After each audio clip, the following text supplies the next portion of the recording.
मगर हमारा कुछ सवाल है, उसको भी तो कोई सुने।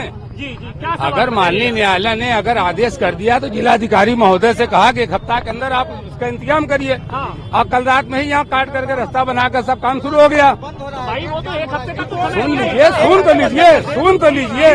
हमारा कहने का मकसद ये है कि इसी कैंपस में हमारा मुकदमा है मजार शरीफ का, जो 1936 से प्रमाणित है, 1883 से प्रमाणित है और 1940 से 42 से प्रमाणित है।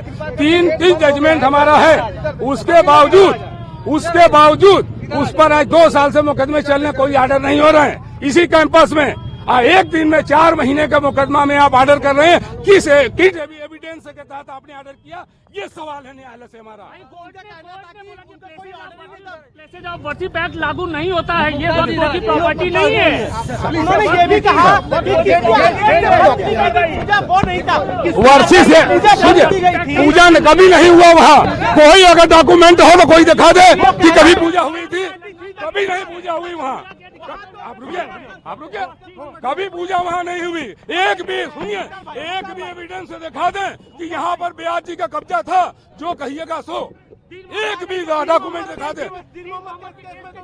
दीन मोहम्मद के केस में 10 लोग जाकर के उसमें पार्टी बने और वह चला, क्योंकि वह मुकदमा थर्ड पार्टी ने मालिकाने का किया था।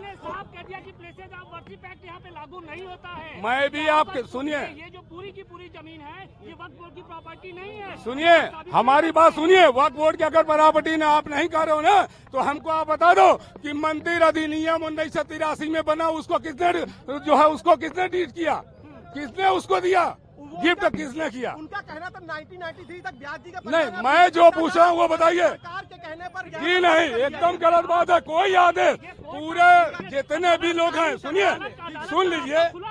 लीजिए। अरे भाई सुनिए, तो न्यायालय ने जो समझा वो आदेश किया। मगर मुस्लिम समाज इस बात से मर्माहत है कि व्यास जी का नाती जो शैलेंद्र पाठक ने जिला जज की अदालत में मुकदमा किया, उस पर कोई ऐसी एविडेंस नहीं थी।